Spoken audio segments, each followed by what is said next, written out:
जय हिंद दोस्तों, study group आयोग के इस प्लेटफॉर्म में आप सभी का स्वागत है। मैं मदन आपका आपके इस प्लेटफॉर्म पर स्वागत करता हूं। सभी साथी बताएंगे कि आप कैसे हैं। आप अच्छे होंगे, बेहतरीन होंगे और उम्मीद करता हूं साथी अपनी तैयारी बहुत अच्छे से कर रहे होंगे। तो साथी ये सामान्य ज्ञान की बुक है एसएससी जीडी 2025 के लिए। एसएससी जीडी के 2024 में एग्जाम हुए, 2023, 2022, 2019 तक के जो भी एग्जाम हुए हैं ना एसएससी जीडी के, उन सभी प्रश्नों का संकलन है इस बुक में। और इस बुक को अंकित सर ने लॉन्च किया है। इस बुक को आप खरीद भी सकते हो, बहुत बेहतरीन बुक है। एसएससी जीडी की आपको तैयारी करनी है, जीके की तैयारी करनी है, तो भाई इस बुक से बहुत अच्छी आपकी तैयारी हो जाएगी। और साथ ही इसमें हम हिस्ट्री पढ़ा रहे हैं। हिस्ट्री में भी आपकी दूसरी क्लास है। क्लास 1 हमने बहुत अच्छे से कवर करी है। और अगर चैनल पर नए हैं, सबसे पहले क्लास 1 को देखेंगे, फिर क्लास 2 को देखेंगे, फिर आएंगे। अब साथ ही क्लास को करते हैं स्टार्ट।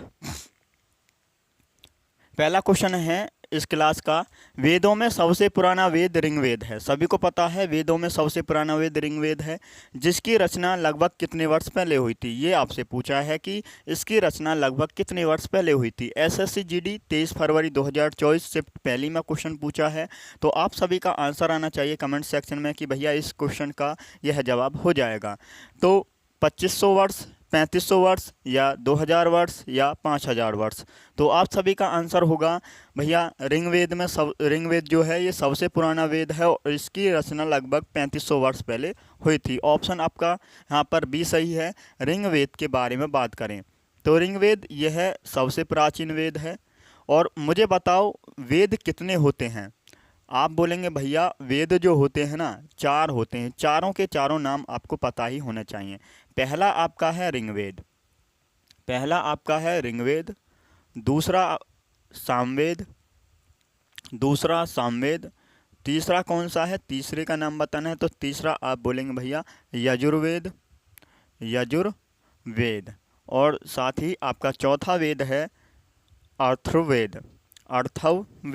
ये चारों के चारों वेद आपको पता ही होने चाहिए, क्योंकि यहाँ से एग्जाम में पूछा जाता है कि एसएससी पूछ लेता है इनमें से कौन सा वेद नहीं है। 3 वेद दे देगा, एक वेद को कहीं और से देगा, उसका नाम अलग ही रखेगा और ऑप्शन में आपसे पूछ लेगा। तो ये चारों के चारों वेद आपको पता होने चाहिए।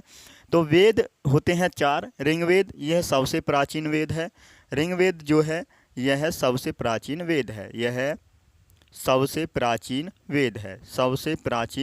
वेद है, ये भी आपको याद रखना है, यह सबसे प्राचीन वेद है। और ऋग्वेद की बात करते हैं, ऋग्वेद में कितने मंडल हैं। तो आप सभी का आंसर होगा ऋग्वेद में 10 मंडल हैं। और ऋग्वेद में कितने अष्टक हैं। तो सभी का आंसर होगा 8 अष्टक हैं। ऋग्वेद में कितने अध्याय हैं। तो आप सभी का आंसर होगा भैया ऋग्वेद में 64 अध्याय हैं। ऋग्वेद में कितने मंत्र हैं। तो आप सभी का आंसर होगा ऋग्वेद में 10,562 मंत्र हैं लगभग। और ऋग्वेद में कितने सूक्त हैं। तो आप सभी का आंसर होगा 1028 सूक्त हैं। ये भाई जो मैंने आपको बताया है कहीं ना कहीं एग्जाम में आपको देखने को मिलेगा यहाँ से क्वेश्चन। तो ऋग्वेद में 10 मंडल, अष्टक 8, अध्याय 64, मंत्र 10,562, सूक्त 1028 हैं। ये सभी को मालूम होना चाहिए। ऋग्वेद को पढ़ने वाले व्यक्ति को क्या कहा जाता है, ये भी एग्जाम में पूछा हुआ है। ऋग्वेद को पढ़ने वाले व्यक्ति को क्या कहा जाता है। तो आप सभी का आंसर होगा ऋग्वेद को पढ़ने वाले व्यक्ति को भैया होत्र कहा जाता है। क्या कहा जाता है, होत्र कहा जाता है। ये भी एग्जाम में पूछा जाता है। तो ये सभी आपको मालूम होना चाहिए। अब मैं पूछ लूँ ऋग्वेद में कितने ब्राह्मण ग्रंथ हैं। तो आपका क्या आंसर होगा भैया, ऋग्वेद में कितने ब्राह्मण ग्रंथ हैं। तो आप बोलेंगे भैया 2 ब्राह्मण ग्रंथ हैं। कौन कौन से हैं। पहला तो है ऐत्रेय। पहला कौन सा ग्रंथ है ब्राह्मण ग्रंथ, ऐत्रेय। दूसरा कौशिकी। तो ये भी आपको याद रखने हैं। ये भी पूछा जाता है कि ऋग्वेद के कौन कौन से ब्राह्मण ग्रंथ हैं या कितने ब्राह्मण ग्रंथ होते हैं ऋग्वेद के। तो 2 ब्राह्मण ग्रंथ होते हैं, ऐत्रेय और कौशिकी। ये आपको पता ही होना चाहिए। ऋग्वेद की बात करते हैं तो ऋग्वेद में 250 बार इंद्र का वर्णन है, 250 बार इंद्र का वर्णन है, ये भी आपको याद रखना है। तो पूछा जाता है ऋग्वेद में इंद्र का कितनी बार वर्णन है, तो आप बोलेंगे 250 बार। गंगा का 1 बार वर्णन है, ऋग्वेद में गंगा का कितनी बार वर्णन है, तो आप बोलेंगे 1 बार वर्णन है। और यमुना का कितनी बार वर्णन है ऋग्वेद में, तो 3 बार गंगा, तो 3 बार यमुना का वर्णन है। ये आपको याद रखने हैं। 250 बार ऋग्वेद में वर्णन है इंद्र का, 1 बार वर्णन है गंगा का, 3 बार वर्णन है यमुना का, ये सभी को पता ही होने चाहिए। और ऋग्वेद की सबसे पवित्र नदी का नाम आपको यहाँ बताना है। ऋग्वेद की सबसे पवित्र नदी का नाम क्या है? ऋग्वेद की सबसे पवित्र नदी, जल्दी से आपको बताना है ऋग्वेद की सबसे पवित्र नदी कौन सी है। तो आप सभी का क्या आंसर होगा? ऋग्वेद की सबसे पवित्र नदी जो है भैया वो सरस्वती है, सरस्वती। ये एग्जाम में पूछे हुए सवाल हैं कहीं ना कहीं। और यहाँ से बात बनती है ऋग्वेद के 7वें मंडल में क्या है? ऋग्वेद के 7वें मंडल में क्या है? ऋग्वेद के 7वें मंडल में गायत्री मंत्र है। क्या है ऋग्वेद के 7वें मंडल में? गायत्री मंत्र है। गायत्री मंत्र, इसकी रचना किसने की थी? सभी का आंसर होगा गायत्री मंत्र की जो रचना की थी भैया विश्वामित्र ने की थी। किसने की थी? विश्वामित्र ने गायत्री मंत्र की रचना की थी, ये भी आपको पता होना चाहिए। और गायत्री मंत्र को गाया किसने था, ये भी पूछा जाता है। गायत्री मंत्र को गाया था भैया देवी सवित्री ने, देवी सवित्री ने इसको गाया था, ये भी आपको याद रखना है। ये सभी क्वेश्चंस आपको पता ही होने चाहिए, एग्जाम में कहीं ना कहीं आपको देखने को मिलते हैं। और ऋग्वेद के 7वें मंडल में ही साथ ही 10 राग युद्ध है। ऋग्वेद के ही 7वें मंडल में क्या है? 10 राग युद्ध है। और यह युद्ध किस नदी के किनारे लड़ा गया था? 10 राग युद्ध जो लड़ा गया साथी, यह पारुष्णी नदी के किनारे लड़ा गया था। यह युद्ध पारुष्णी नदी के किनारे लड़ा गया था, ये भी आपको याद रखना है। और पारुष्णी नदी का आधुनिक नाम क्या है? तो रावी नदी इसका आधुनिक नाम है। ये भी आपका एक क्वेश्चन तैयार हो गया। तो ये सभी आपको अपनी कॉपी में नोट कर लेना है। ऋग्वेद से जो भी क्वेश्चन बनेंगे यहाँ से बाहर नहीं जाएगा। और वीडियो अच्छी है तो आपको वीडियो कैसी लग रही है, तो अच्छी लगेगी तो भाई आपको थम्स अप करना है। तो ये सबसे पहले अपनी कॉपी में आपको नोट करना है। अब नेक्स्ट क्वेश्चन पर आ जाते हैं। अगला क्वेश्चन है, अगले क्वेश्चन का सही जवाब देंगे, ये सभी आपको पता ही होना चाहिए भाई।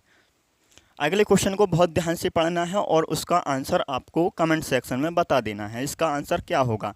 तो क्या होगा भाई इस क्वेश्चन का आंसर? क्वेश्चन नंबर आपका 32वां है, इसका आंसर करेंगे। किस शहर कच्छ के रण में खादिर बेट, या जिसे बेट भी कहा जाता है, पर स्थित था? यहाँ ताज़ा पानी और उपजाऊ मिट्टी थी। तो किस शहर में है, ये आपसे पूछा है। तो आप सभी का क्या आंसर होगा? हड़प्पा होगा, लोथल होगा, या साथ ही मोहनजोदड़ो होगा, या धोलावीरा होगा। तो आप सभी का जो आंसर होगा धोलावीरा होगा।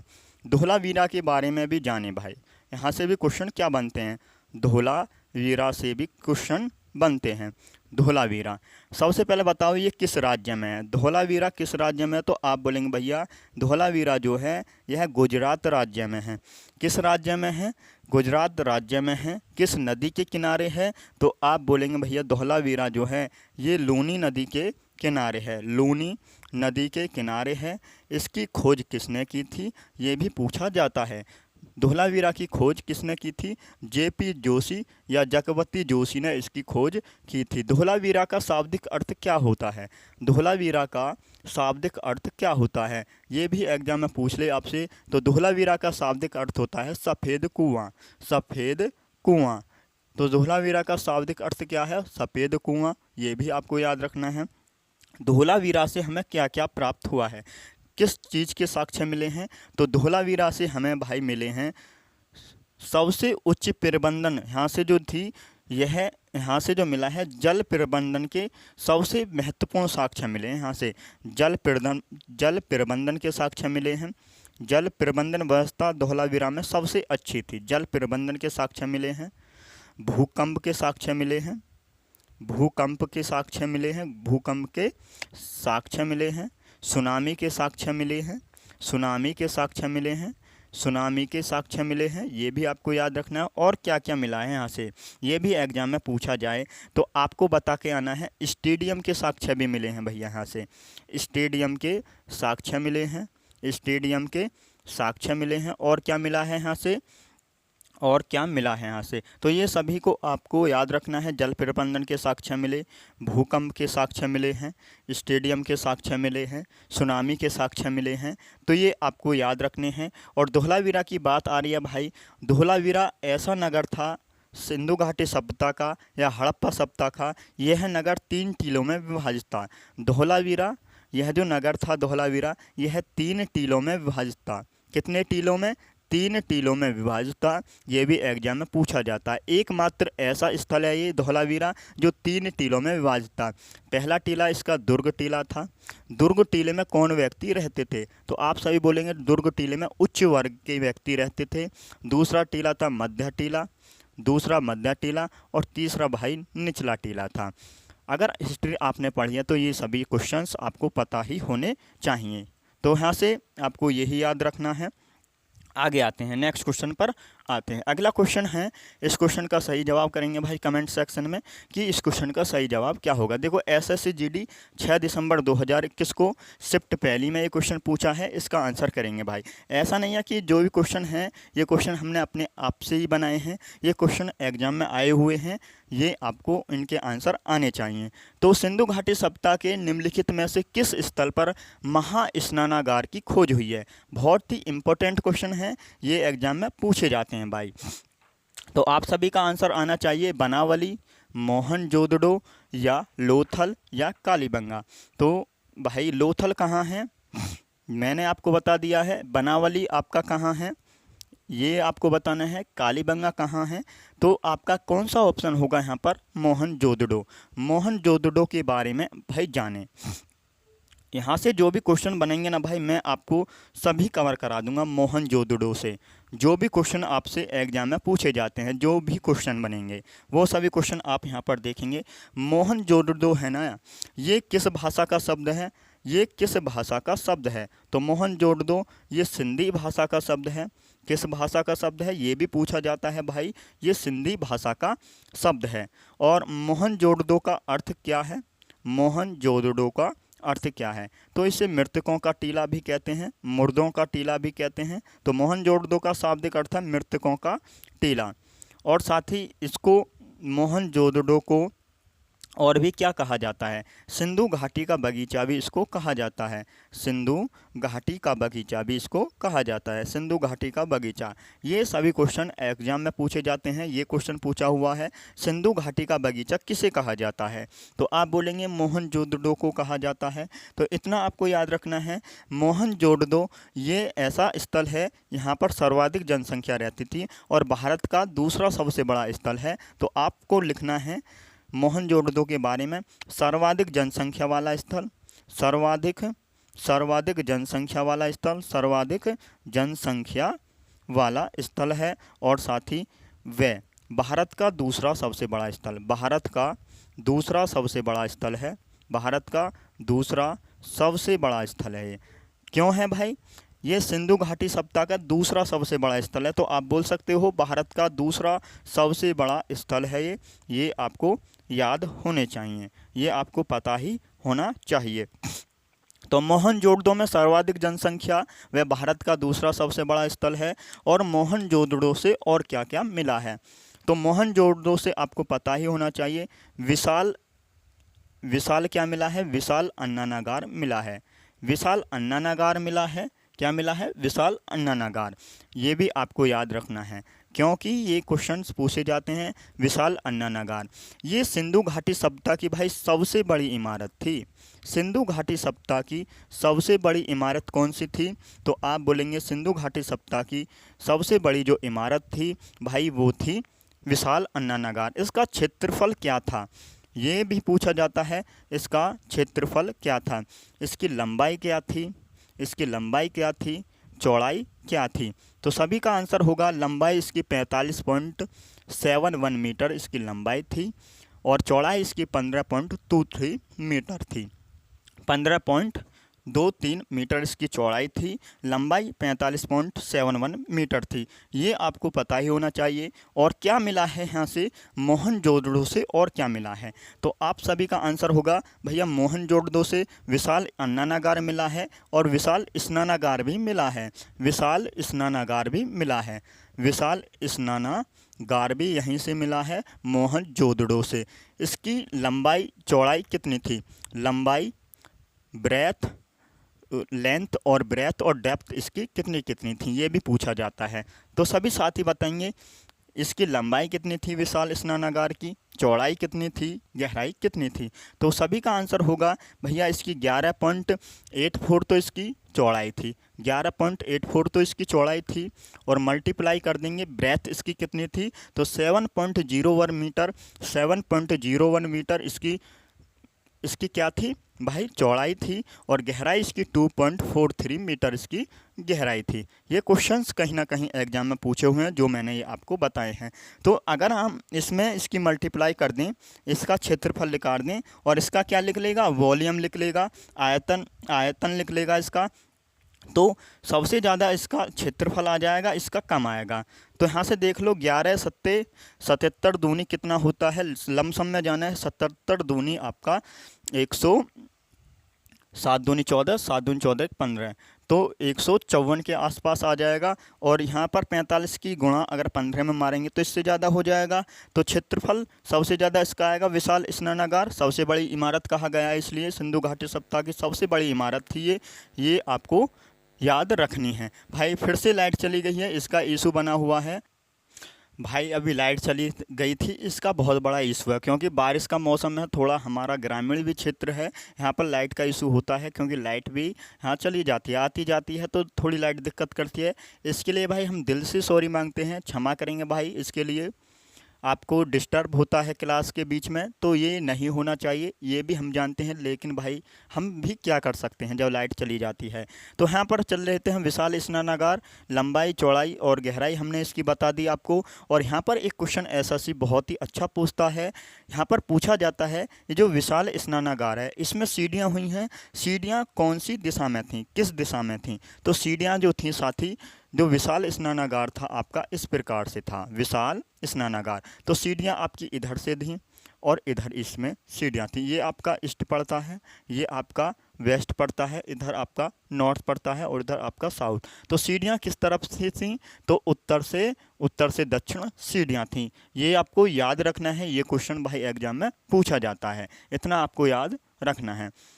तो अब बात करते हैं, ये जो है ना भाई मोहनजोदड़ो, ये हड़प्पा की जुड़वा राजधानी है। हड़प्पा की मोहनजोदड़ो, ये हड़प्पा की जुड़वा राजधानी है, हड़प्पा की जुड़वा राजधानी है। ये भी आपसे पूछा जाए तो एग्जाम में, हड़प्पा की जुड़वा राजधानी किसे कहा जाता है, तो मोहनजोदड़ो को हड़प्पा की जुड़वा राजधानी कहा जाता है। और ये कितनी दूरी पर है, कितनी दूरी पर है हड़प्पा की जुड़वा राजधानी? ये हड़प्पा से 640 किलोमीटर दूरी पर है, हड़प्पा से 640 किलोमीटर की दूरी पर है। इतना भाई अगर आपको यहाँ पर कोई और भी चैनल पर बता जाए ना, गारंटी देता हूँ इतना तो आपको कोई बता के ही नहीं जाएगा अगर इस बुक का कोई सॉल्यूशन करवा रहा है। बस क्या करेगा, आपको किताब के क्वेश्चन निकालेगा और सीधा ऑप्शन बताएगा, आगे बढ़ जाएगा। इतना आपको नहीं बताएगा, जो क्वेश्चन एग्जाम में पूछे जाते हैं वो मैं आपको बता रहा हूँ। और हड़प्पा से हमें और क्या मिला है, सॉरी मोहनजोदड़ो से और हमें क्या मिला है, किस चीज़ के साक्ष्य मिले हैं, तो हमें मिले हैं भाई दाढ़ी वाला महादेव के साक्ष्य। दाढ़ी वाला महादेव कहाँ से मिला, मोहनजोदड़ो से मिला है। पशुपति देवता की मूर्ति मिली है, ये मोहनजोदड़ो से मिली है। और कांसे की नर्तकी, बहुत इंपॉर्टेंट है, कांसे की जो नर्तकी मिली हमें कहाँ से मिली, तो आप सभी को पता होना चाहिए कांसे की जो नर्तकी मिली है, हमें नर्तकी जो मिली है वो हमें कहाँ से मिली है, तो मोहनजोदड़ो से हमें कांसे की नर्तकी मिली। और ये कौन सी विधि से बनाई गई थी, ये भैया ये भी एग्जाम में पूछा हुआ है। कांसे की नर्तकी ये देवदासी थी, तो ये जो बनाई गई थी ये लुप्त मोम विधि से बनाई गई थी, लुप्त मोम विधि से ये बनाई गई थी, ये भी आपको पता ही होना चाहिए। कांसे की नर्तकी लुप्त मोम विधि से बनाई गई थी, इतना आपको याद रखना है। कालीबंगा से बात करें तो कालीबंगा से हमें क्या मिला है, जुते हुए खेत के साक्ष्य मिले हैं। और क्या मिला है, अग्नि पूजा के साक्ष्य मिले हैं। ये आपको नोट करना है। लोथल से मैं आपको बता दूं, बंदरगाह, डकयार्ड, पोताश्रय से बोला जाता है। इसके साक्ष्य हमें लोथल से मिले।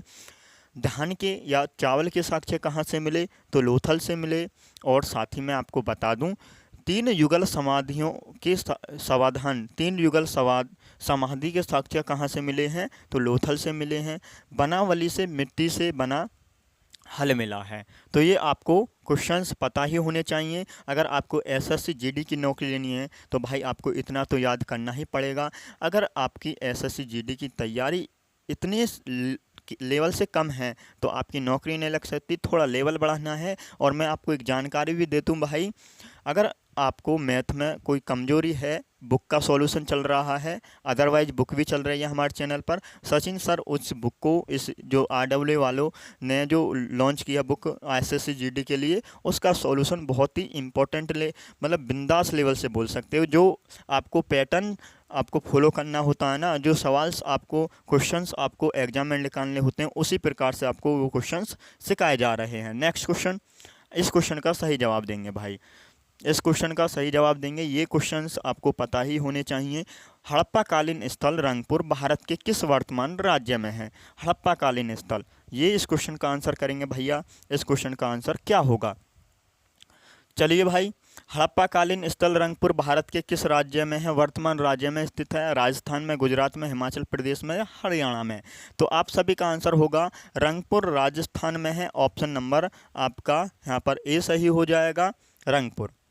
और मैं आपसे पूछ लूँ, रंगपुर, सॉरी कुछ गड़बड़ थी है, रंगपुर तो आपका गुजरात में पड़ता है, रंगपुर तो आपका गुजरात में पड़ता है। तो यहाँ पर बी ऑप्शन सही है, गुजरात आपका ऑप्शन हो जाएगा बी। गुजरात में अभी मैंने आपको बताया धौलावीरा कहाँ पड़ता है, तो ये गुजरात में ही पड़ता है। रंगपुर गुजरात में है। रंगपुर के बारे में भी यहाँ से जानें, रंगपुर से क्या इंपॉर्टेंट क्वेश्चन बन सकता है। रंगपुर इसकी खोज सबसे पहले पता होनी चाहिए। रंगपुर की खोज सबसे पहले किसने की थी? तो आपका क्या आंसर होगा? रंगपुर की खोज एस आर राव ने 1954 में की थी। एस आर राव ने 1954 में इसकी खोज की थी, रंगपुर की। ये कहाँ है? ये गुजरात राज्य में है। ये आपको पता ही होगा। किस नदी के किनारे है? मैं आपसे पूछ लूँ तो रंगपुर बहादुर नदी के किनारे है। बहादुर नदी के किनारे रंगपुर है, ये भी आपको पता होगा। अब मैं आपसे पूछ लूँ यहाँ से किस चीज़ के साक्ष्य मिले हैं? रंगपुर से चावल की भूसी के साक्ष्य मिले हैं। रंगपुर से किसके साक्ष्य मिले? चावल की भूसी के साक्ष्य मिले। और घोड़े के अस्थि पंजर के साक्ष्य भी भाई रंगपुर से ही मिले हैं। ये आपको इतना पता ही होना चाहिए। राजस्थान में क्या है? तो कालीबंगा। कालीबंगा कहाँ है? तो राजस्थान में है कालीबंगा। कालीबंगा राजस्थान में है, ये आपको पता ही होगा। हिमाचल प्रदेश में कोई नहीं है। हरियाणा में क्या है? हरियाणा में भाई बनावली है। हरियाणा में क्या है? बनावली है, ये आपको याद रखना है। बनावली कहाँ है? आपसे पूछ ले एग्जाम में, तो हरियाणा में है। ये सिंधु घाटी सप्ताह के स्थल आपको पता ही होने चाहिए। नेक्स्ट अगला क्वेश्चन है, इस क्वेश्चन का सही जवाब करेंगे भाई कमेंट सेक्शन में। वेद ऋषि कपिल का संबंध भारतीय दर्शन के किस संप्रदाय से था? इसका क्वेश्चन करेंगे भाई। इस क्वेश्चन का आंसर क्या होगा? ये इंपॉर्टेंट क्वेश्चन है। वेद ऋषि कपिल का संबंध भारतीय दर्शन के किस संप्रदाय से था? न्याय से, वैशेषिक से, सांख्य दर्शन से, मीमांसा से। इसके बारे में भी जानें। मैं आपको बता दूं, षड़ दर्शन हुए हैं। कितने दर्शन? षड़ दर्शन हुए हैं। षड़ दर्शन की संख्या कितनी है? तो षड़ दर्शन कितने हैं? एग्जाम में पूछा जाता है। 6 षड़ दर्शन हैं। उनके नाम आपको पता होने चाहिए, उनके आपको प्रवर्तक पता होने चाहिए। जैसे सांख्य दर्शन है, इसके प्रवर्तक कौन है? सांख्य दर्शन के प्रवर्तक कौन है? एग्जाम में पूछ ले तो आपका आंसर आना चाहिए भाई ऋषि मुनि है। कौन है? कपिल मुनि। कपिल मुनि हैं सांख्य दर्शन के। कपिल मुनि हैं सांख्य दर्शन के प्रवर्तक। 6 षड़ दर्शन हैं, 6 के 6 आपको पता होने चाहिए। सांख्य दर्शन हो गया। योग दर्शन के कौन हैं? योग दर्शन के कौन हैं? तो आप सभी का आंसर होगा योग दर्शन के तो भैया पतंजलि हैं। योग दर्शन के तो पतंजलि हैं। तो योग दर्शन के प्रवर्तक कौन? पतंजलि। नंबर 3 पर आपको याद रखना है न्याय दर्शन के कौन हैं? न्याय दर्शन के कौन हैं? तो आपका क्या आंसर होगा? न्याय दर्शन के तो गौतम हैं। कौन है भाई? न्याय दर्शन के गौतम है। और नंबर 4 पे आता है, नंबर 4 पर आएगा पूर्व मीमांसा। पूर्व मीमांसा, पूर्व मीमांसा के कौन हैं? मीमांसा, पूर्व मीमांसा के प्रवर्तक कौन हैं? और एक मीमांसा और है जिसे बोला जाता है उत्तर मीमांसा। उत्तर मीमांसा, इनके प्रवर्तक कौन हैं? तो पूर्व मीमांसा के जो हैं प्रवर्तक जैमिनी हैं। जैमिनी कौन है भाई? जैमिनी हैं। और मैं आपको बता दूं उत्तर मीमांसा के हैं भाई बद्र नारायण। बद्र नारायण पूर्व उत्तर मीमांसा के प्रवर्तक हैं, बद्र नारायण। आपका एक बचा है नंबर 6 में, आपको याद क्या रखना है? नंबर 6वां षड दर्शन है जो आपको वैशेषिक, क्या बोलेंगे? वैशेषिक, वैशेषिक, वैशेषिक। इसके प्रवर्तक कौन है? कणाद, कणाद या उलूक इनको बोला जाता है, कणाद या उलूक। और कणाद ने भाई इसमें अणुसूत्र, अणु व परमाणु का सिद्धांत बताया है। अणु व परमाणु का सिद्धांत कणाद ने किस में बताया है? तो वैश्विक दर्शन में बताया है। ये भी आपको याद रखना है। वैशेषिक दर्शन में कणाद ने अणु व परमाणु का सिद्धांत बताया है। ये आपको भाई पते ही होने चाहिए कि षड दर्शन कितने? 6 हुए हैं। याद रखेंगे, एक बार थम्स अप कर देंगे भाई जी भैया याद रखेंगे। और याद रखेंगे तो एक बार भाई मेरी भी गुजारिश है आप चैनल को भाई सब्सक्राइब कर लें, वीडियो को शेयर कर दें और अपने दोस्तों के पास इस वीडियो को भेज दें। नेक्स्ट क्वेश्चन है, इस क्वेश्चन का सही जवाब देंगे भाई। इस क्वेश्चन का भाई आपका संपूर्ण रिवीजन ना करवा के जाऊँ ना, हिस्ट्री का जो भी क्वेश्चन एसएससी में पूछे जाएंगे तो भाई तो मैं गारंटी ले लूँगा भाई कि संपूर्ण हिस्ट्री का पूरा रिवीजन, आपको थोड़ी पढ़ने की ज़रूरत नहीं है, ऐसे ही मैं आपकी तैयारी करा दूंगा। कहीं भी जाने की ज़रूरत नहीं है, बस रेगुलर रहना है चैनल पर। प्राचीन शहर लोथल, इस क्वेश्चन को ध्यान से पढ़ेंगे और इसका आंसर भाई कमेंट सेक्शन में बताएंगे। प्राचीन शहर लोथल जो अब एक प्रमुख पुरातात्विक स्थल के रूप में प्रसिद्ध है, भारत के किस राज्य में स्थित है? चलो भाई इसका आंसर करें कि इस क्वेश्चन का आंसर क्या होगा। एसएससी जीडी 22 फरवरी 2019 शिफ्ट आपकी पहली में पूछा है। तो यह किस राज्य में स्थित है? भारत के किस राज्य में स्थित है लोथल? तो आप सभी का आंसर होगा भारत के, ये गुजरात राज्य में है लोथल। लोथल गुजरात राज्य में है। लोथल के बारे में भी जानें, लोथल के बारे में भी जानें। लोथल, लोथल ये किस नदी के किनारे है? तो लोथल का ये है भोगवा नदी के किनारे।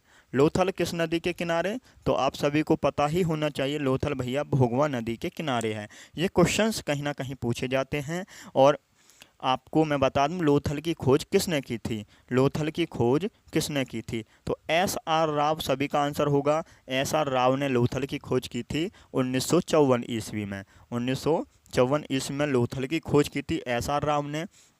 लोथल को और भी क्या कहा जाता है?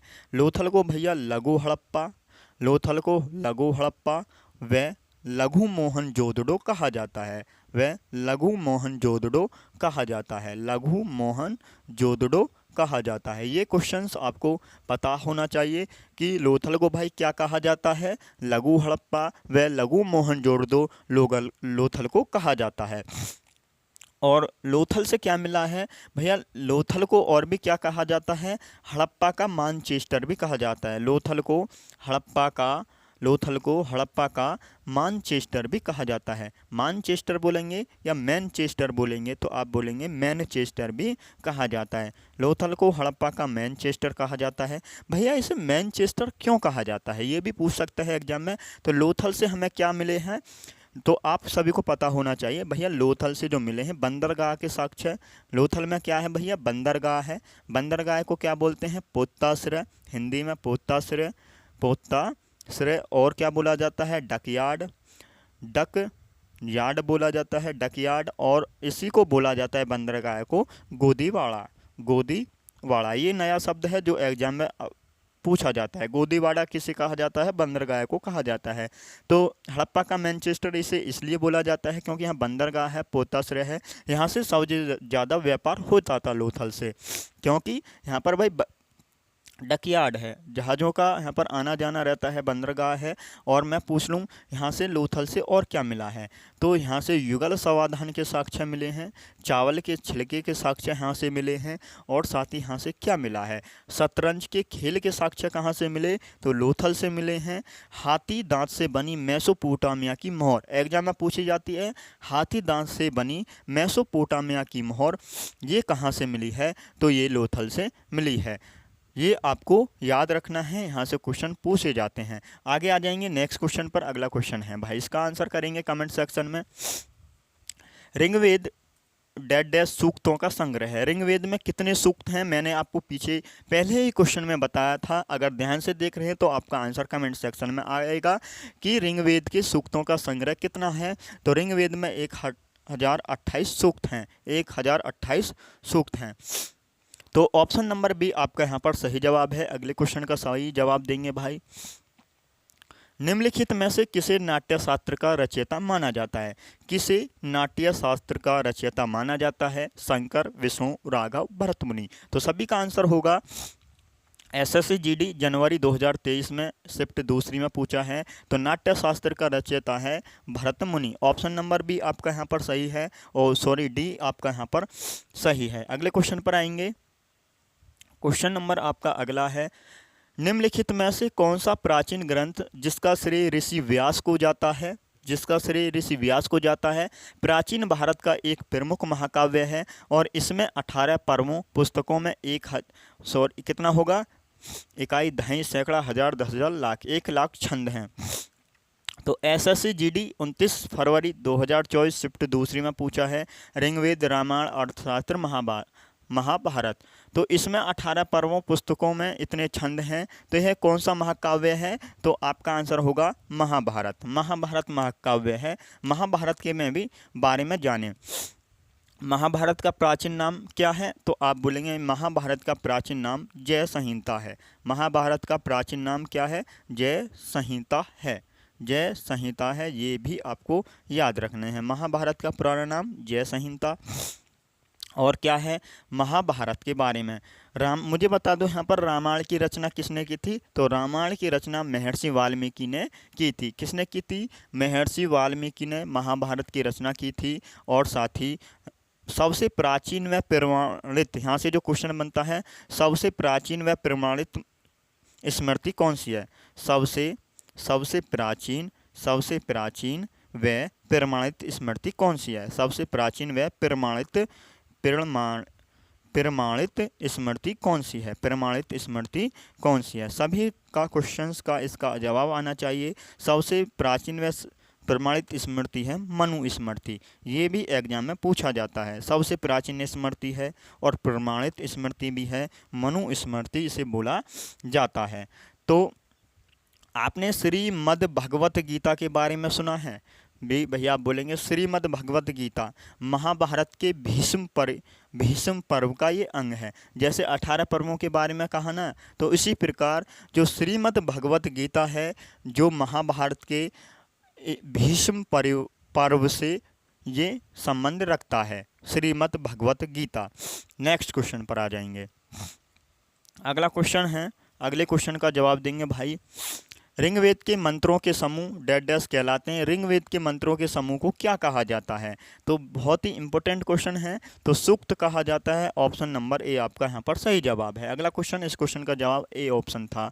अगला क्वेश्चन है भाई, प्रसिद्ध कीर्ति अर्थशास्त्र का श्रेय निम्नलिखित में से किस प्राचीन भारतीय विद्वान और रणनीतिकार को कहा जाता है। एसएससी जीडी 30 मार्च 2024 शिफ्ट पहली में क्वेश्चन पूछा है, वाल्मीकि, चाणक्य, पाणिनि या कालिदास। तो सभी का आंसर होगा चाणक्य।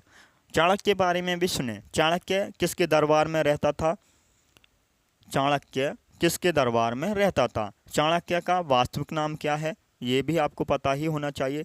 चाणक्य का वास्तविक नाम क्या है, ये एग्जाम में पूछ ले, तो चाणक्य का वास्तविक नाम भाई मैं आपको बता दूं, विष्णुगुप्त है। क्या है चाणक्य का वास्तविक नाम, विष्णुगुप्त इसका वास्तविक नाम है। चाणक्य का उपनाम आपको बताना है, चाणक्य के उपनाम क्या हैं। तो चाणक्य को भाई कौटिल्य भी कहा जाता है। क्या कहा जाता है, कौटिल्य कहा जाता है। भारत का मैकियावली किसे कहा जाता है, भारत का मैकियावली किसको कहा जाता है? तो आप बोलेंगे भैया विष्णुगुप्त को या चाणक्य को। तो चाणक्य को भारत का मैकियावली कहा जाता है। और यह जो किसके दरबार में रहता था, यह किसके दरबार में रहता था? तो चंद्रगुप्त मौर्य के प्रधानमंत्री थे चाणक्य। याद रखेंगे किसके प्रधानमंत्री हुए हैं ये? तो ये हुए हैं भैया चंद्रगुप्त मौर्य के प्रधानमंत्री हुए हैं। अष्टाध्यायी के लेखक कौन हैं? तो आप बोलेंगे भैया अष्टाध्यायी, ओ सॉरी, पांडिनी के लेखक कौन हैं? थोड़ी गलती हो रही है भाई, पांडिनी के लेखक कौन हैं? तो अष्टाध्यायी हैं। अष्टाध्यायी के लेखक कौन हैं? अष्टाध्यायी के लेखक कौन है? पांडिनी। अष्टाध्यायी के लेखक कौन है? अष्टाध्यायी के लेखक कौन है? तो आप बोलेंगे पांडिनी। या पांडिनी के लेखक, पांडिनी किसकी रचना है? पांडिनी की रचना क्या है? तो अष्टाध्यायी है, अष्टाध्यायी है। ये आपको याद रखना है। इसी प्रकार कालिदास की रचना के बारे में आपको पता ही होना चाहिए। कालिदास की रचना क्या है? ये भी एग्जाम में पूछे जाती है। महाविकाग्निमित्रम, महाविकाग्निमित्रम जो आपको याद रखनी है। महाविकाग्निमित्रम, अग्निमित्रम, ये आपको याद रखनी है। ये कालिदास की रचना है। कालिदास की रचना का ये कौन सी है? महाविकाग्निमित्रम। ये भी एग्जाम में पूछी जाती है। अगले क्वेश्चन पर आएंगे। थोड़ा भाई कोऑपरेट करना, जुकाम हो रहा है। अगला क्वेश्चन है, इस क्वेश्चन का सही जवाब देंगे कि इस क्वेश्चन का सही जवाब क्या है। एक प्रसिद्ध नाटक अभिज्ञान शाकुंतलम निम्नलिखित में से किस शख्सियत द्वारा लिखा गया था? वेरी वेरी मोस्ट क्वेश्चन है, अभी बताया। तो कालिदास सभी का आंसर होगा। कालिदास की रचना है भाई अभिज्ञान शाकुंतलम, इनका नाटक है। और कालिदास के और नाटक कौन कौन से हैं? जो ऋतु संहार भी आपको याद रखना है। ऋतु संहार किसका नाटक है? कालिदास का नाटक है। और आपको पता होना चाहिए कुमार संभव भी एग्जाम में पूछा जाता है। कुमार संभव ये किसकी रचना है? तो कुमार संभव ये भी कालिदास का नाटक है। और आपको याद रखना है मेघदूत किसका नाटक है? मेघदूत किसका नाटक है? तो कालिदास का है। और रघुवंश ये किसका नाटक है? तो आप सभी बोलेंगे भैया रघुवंश जो है ये कालिदास के नाटक हैं। ये किसके नाटक हैं? तो आप बोलेंगे भैया कालिदास के ये नाटक हैं। और मुझे बताओ विशाख दत्त के नाटक कौन कौन से हैं? ये भी एग्जाम में पूछे जाते हैं। विशाख दत्त के नाटक आपको यहाँ पर बताने हैं। तो विशाख दत्त के 2 नाटक हैं। ये भी हाँ आपको मैं 2 नाटक बताऊंगा। मुद्रा राक्षस, क्या बोलेंगे? मुद्रा राक्षस किसका नाटक है? तो आप बोलेंगे मुद्रा जो राक्षस है यह विशाख दत्त का नाटक है। और क्या बोलेंगे? देवी चंद्रगुप्तम किसका नाटक? तो ये भी विशाख दत्त का है। देवी चंद्रगुप्तम ये किसका नाटक है? तो ये भी विशाख दत्त का नाटक है। कल्हण के बारे में क्या जानते हो? कल्हण के लेखक कौन है? मतलब कल्हण ने किसकी रचना की है? जैसे अश्व घोष हुए हैं ना, अश्व घोष ने बुद्ध चरित्र की रचना की है। अश्व घोष बुद्ध चरित्र के लेखक हैं। उसी प्रकार कल्हण राजतरंगिणी के लेखक हैं। ये किसके लेखक हैं? ये बुद्ध चरित्र के लेखक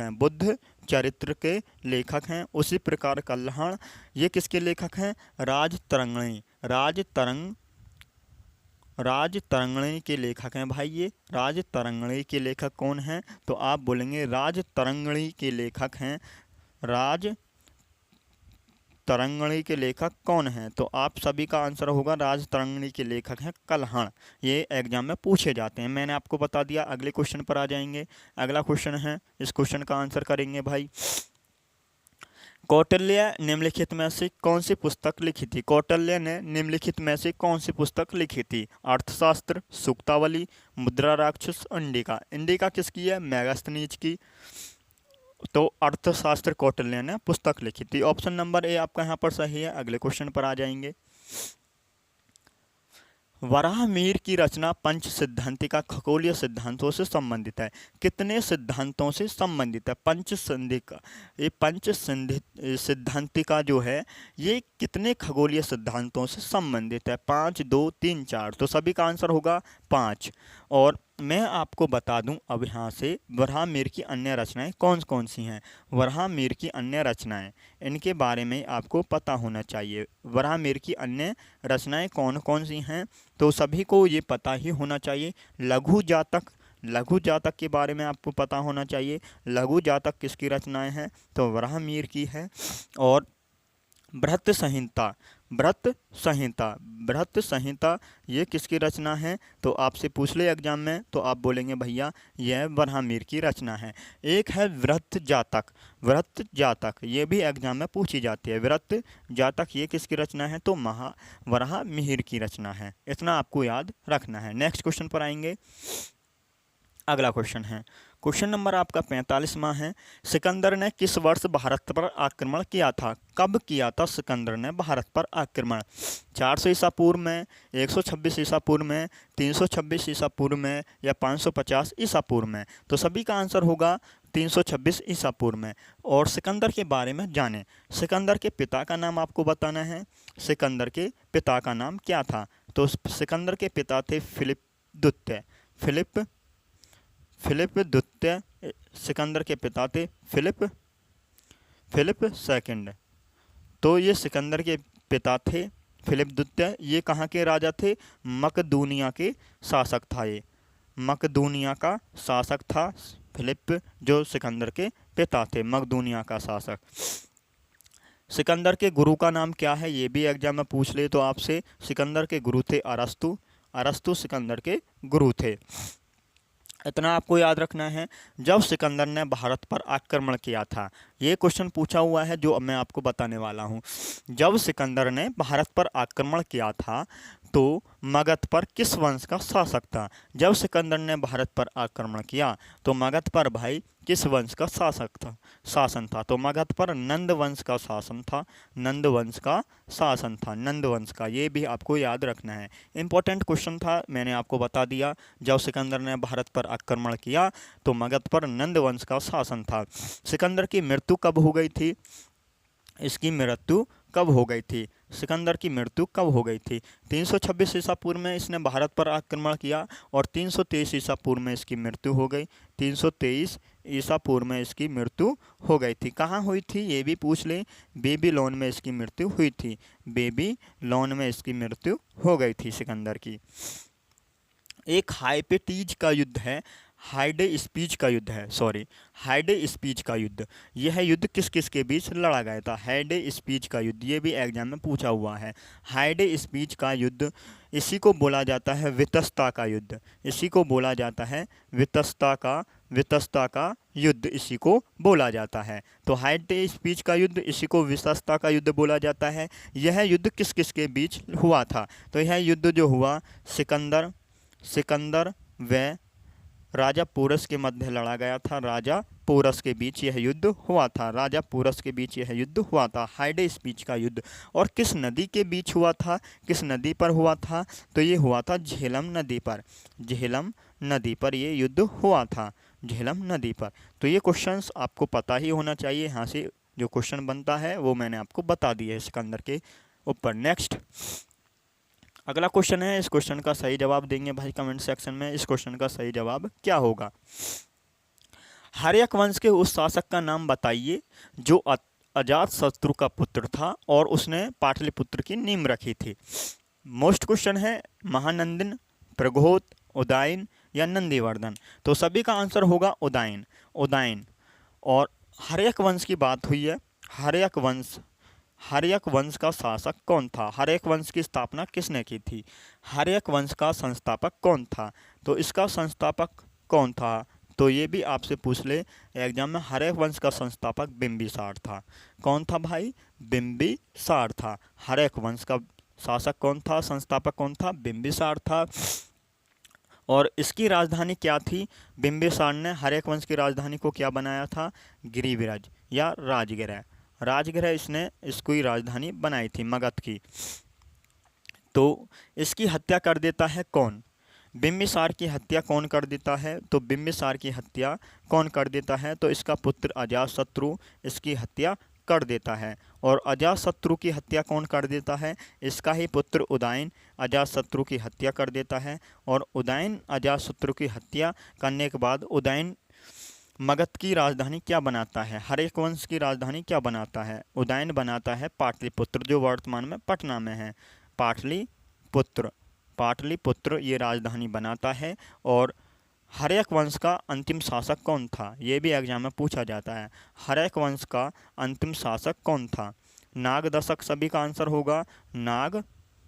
नागदशक हर्यक वंश का अंतिम शासक था नागदशक। तो ये क्वेश्चंस आपको पता होने चाहिए जो मैंने आपको बताए हैं।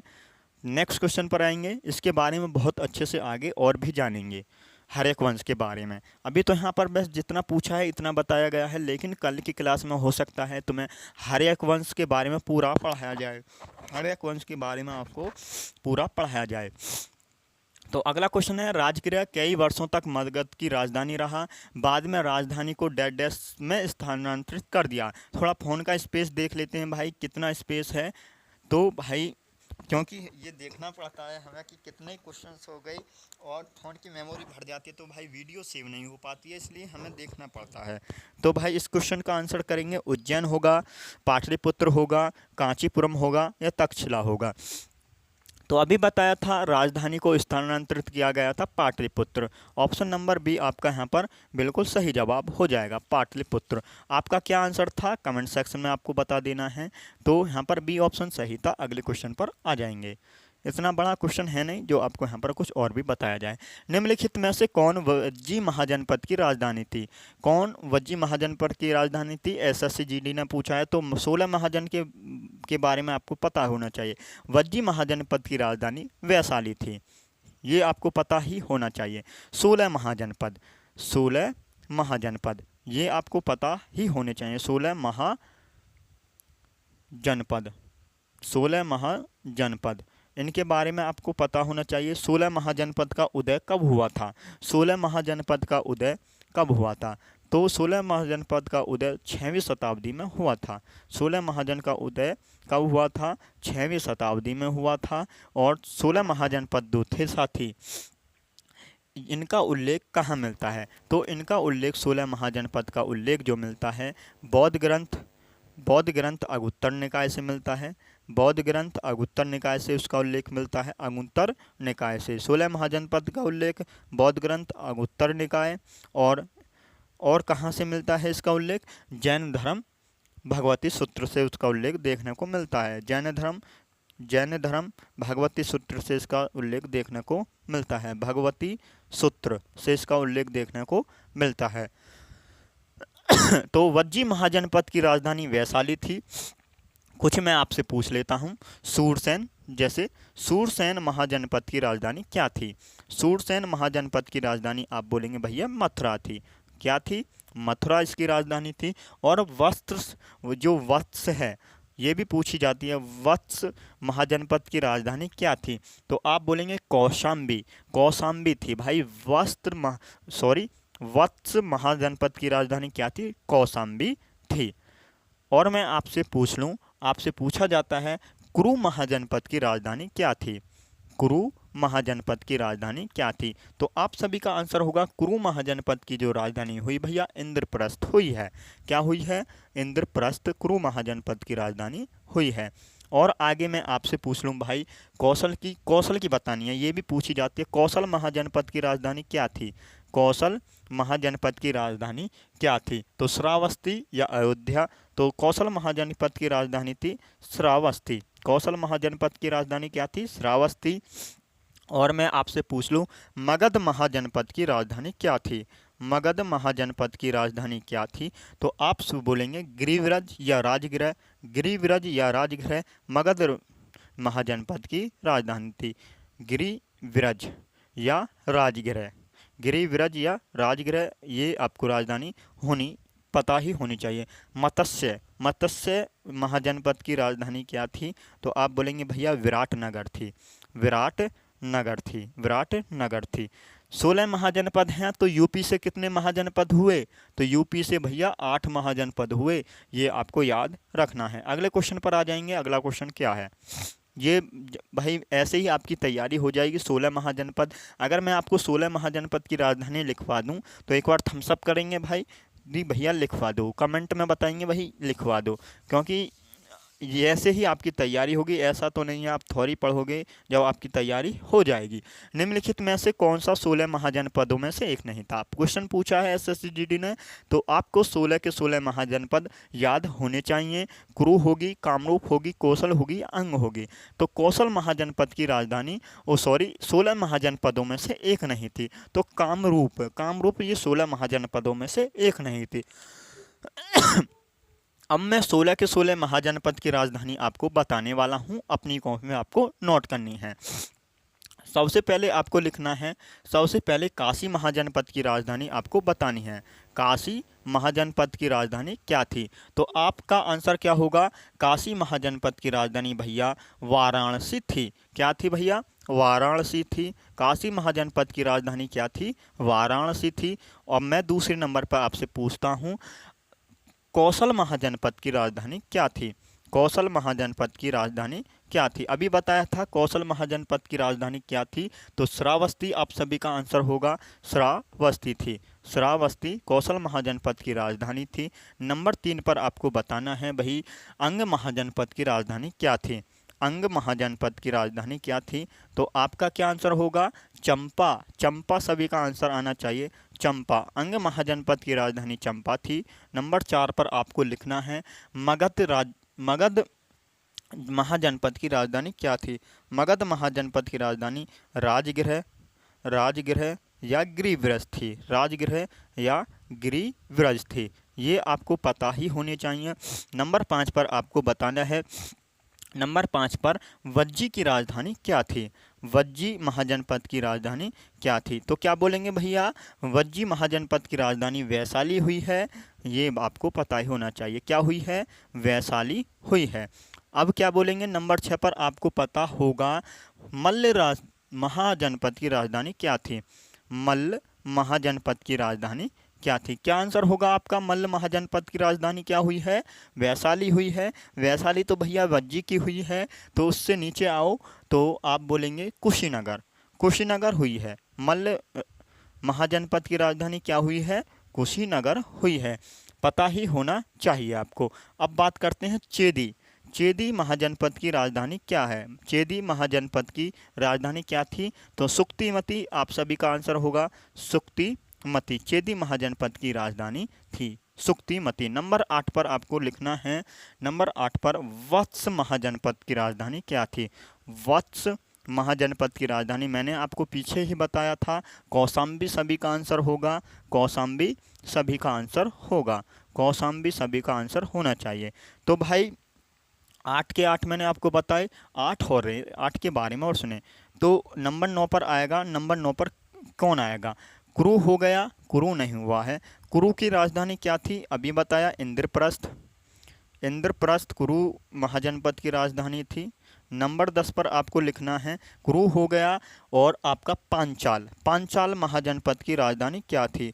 पांचाल महाजनपद की राजधानी क्या थी? तो आप बोलेंगे भैया अहिछत्र। अहिछत्र सभी का आंसर होगा, अहिछत्र। महाजनपद था अहिछत्र। पांचाल महाजनपद की राजधानी क्या थी? अहिछत्र या कामपिल्य, या बोलेंगे कामपिल्य, कामपिल्य। तो ये आपको याद रखना है। नंबर 11 पर आपको नोट करना है, मत्स्य महाजनपद की राजधानी क्या थी? मत्स्य महाजनपद की राजधानी थी आपकी विराटनगर। क्या बोलेंगे भैया? विराटनगर, विराटनगर। अब आगे पूछ लूँ, नंबर 12 पर किसका नंबर आएगा? सूरसेन। सूरसेन की राजधानी क्या थी? मथुरा। सूरसेन, सूरसेन की राजधानी क्या थी? तो आप बोलेंगे मथुरा सूरसेन की राजधानी हुई। सूरसेन महाजनपद की राजधानी मथुरा हुई है। और नंबर आपका 15, आपका 13वां आएगा, सूरसेन हो गया। असमक की राजधानी क्या है? असमक, असमक की राजधानी क्या है? तो आप बोलेंगे असमक की राजधानी है पैठन या पोतन। पैठन, पैठन या पोतन, ये असमक की राजधानी है, पैठन या पोतन। नंबर 14 पे आएगा आपका अवंती। अवंती की राजधानी क्या है? अवंती की राजधानी क्या है? ये अवंती की राजधानी दो प्रकार से होगी, उत्तरी अवंती और आपका दक्षिणी अवंती। उत्तरी अवंती की राजधानी उज्जैनी होगी। क्या होगी भैया? उज्जैनी होगी, उज्जैनी होगी। और दक्षिणी अवंती की राजधानी महिष्मती होगी, महिष्मती होगी। ठीक है, इतना आपको याद रखना है। नंबर 15 पर कौन सा आता है? आपका गांधार। गांधार महाजनपद की राजधानी क्या थी? गांधार क्या ये भारत में पड़ता है? आप बोलेंगे भैया ये तो पाकिस्तान में पड़ता है। इसकी राजधानी क्या थी? तक्षशिला थी, तक्षशिला। नंबर 16 पर आएगा आपका कंबोज। कंबोज की राजधानी क्या थी? कंबोज महाजनपद की राजधानी क्या थी? तो क्या बोलेंगे? कंबोज महाजनपद की राजधानी लाजपुर, लाजपुर। तो भाई ये 16 महाजनपद हुए जो मैंने आपको बता दिए हैं और इनकी राजधानी मैंने आपको बता दी है। एक बार थम्स अप कर देंगे भाई, दिल से आपको थम्स अप करना है और कमेंट में करके बताएंगे भाई कि हमें ये इतना समझ में आया। 16 महाजनपद आपके पूरे कवर हुए। नेक्स्ट क्वेश्चन पर आएंगे, ये अपनी कॉपी में आपको नोट कर लेने हैं। अगला क्वेश्चन है, क्वेश्चन नंबर आपका 50वां है। वर्धमान महावीर जैन धर्म के अंतिम और तीर्थंकर हुए हैं। तो अंतिम तीर्थंकर कौन हुए हैं ये आपसे पूछा है। तो सभी का आंसर क्या होगा? वर्धमान महावीर जैन धर्म के कौन से नंबर के तीर्थंकर हुए हैं? तो आप सभी बोलेंगे 21 में, 22 में, 23 में या 24 में। तो जैन धर्म के संस्थापक आपको बताने हैं। जैन धर्म के संस्थापक कौन थे? जैन धर्म के संस्थापक कौन थे? तो आप सभी बोलेंगे जैन धर्म के भैया संस्थापक कौन हुए हैं? जैन धर्म के संस्थापक ऋषभदेव हुए हैं। ऋषभदेव हुए हैं। जैन धर्म के संस्थापक कौन हुए? ऋषभदेव हुए हैं। और इनका प्रतीक चिन्ह क्या था? जैन धर्म के ये पहले तीर्थंकर भी थे। जैन धर्म के ये पहले तीर्थंकर भी थे। पहले तीर्थंकर कौन थे जैन धर्म के? तो जैन धर्म के पहले तीर्थंकर थे ऋषभदेव। इनका चिन्ह क्या था? इनका प्रतीक चिन्ह क्या था ऋषभदेव का? तो आपसे पूछ ले, बैल था। तो जैन धर्म में कौन से कितने तीर्थंकर हुए हैं? तो आप बोलेंगे भैया 24 हुए हैं। 24 के 24 तो मैं आपको बताऊंगा नहीं। तो महावीर स्वामी जो है, वर्धमान महावीर स्वामी 24वें नंबर के तीर्थंकर थे। ऑप्शन नंबर डी आपका सही जवाब है। पहले आपको बता दिए, दूसरे आपको पता होने चाहिए। दूसरे कौन थे? अजीतनाथ दूसरे जैन धर्म के तीर्थंकर कौन थे? तो अजीतनाथ। इनका प्रतीक चिन्ह क्या था? तो इनका प्रतीक चिन्ह था हाथी। इनका प्रतीक चिन्ह था भाई हाथी। दूसरे तीर्थंकर कौन हुए हैं? नंबर 3 पर आपको याद रखना है संभवनाथ। इनका प्रतीक चिन्ह क्या है? संभवनाथ। इनका प्रतीक चिन्ह क्या है? तो हाथी, घोड़ा, घोड़ा इनका प्रतीक चिन्ह है। आपको रखने हैं 23 में तीर्थंकर कौन हुए हैं? 23 में पार्श्वनाथ। इनका पार्श्वनाथ। इनका प्रतीक चिन्ह क्या था? सांप इनका प्रतीक चिन्ह था। और साथ ही नंबर 24 पर आपको पता ही होगा कौन हुए हैं? महावीर स्वामी। महावीर स्वामी 24वें तीर्थंकर हुए महावीर स्वामी। और महावीर स्वामी को ही जैन धर्म का वास्तविक संस्थापक कहा जाता है या माना जाता है। ये आपको याद रखना है। 50 क्वेश्चंस आपके हो गए हैं भाई। तो आज हम अपनी वीडियो को यहीं पर रोकते हैं 50 क्वेश्चन पर, क्योंकि फ़ोन की मेमोरी भर चुकी है। तो साथ ही अगर आपको आगे पढ़ना है, क्वेश्चन नंबर आपका 51 था, इसके बारे में हम जानेंगे कल। 51 तो गौतम बुद्ध की से स्टार्ट हो जाएगा आपका, तो इसके बारे में कल जानेंगे।